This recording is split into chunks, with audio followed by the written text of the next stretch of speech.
তার নেতা নেতাজি কবি শেখ মনিরুল ইসলাম।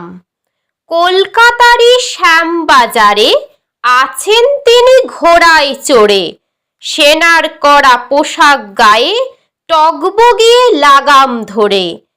আছেন তিনি ইন্ডিয়া গেট মূর্তি হয়ে বিদেশ ছুঁয়ে, রূপকথার সেই মুকুট পরে ইতিহাসের পাতায় শুয়ে।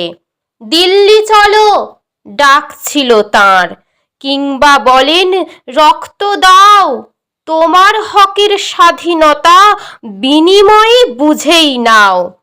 আইসিএসও পাশ করেছেন, কেমন মেধা তাঁর তা জানি। চাকরি ছেড়ে দেশের সেবায় দিলেন তুলে জীবনখানি। জীবন আছে নেইকো প্রয়াণ, এমন জীবন কোথায় কার? নেতার নেতা সেই নেতাজি সুভাষচন্দ্র নাম যে তাঁর।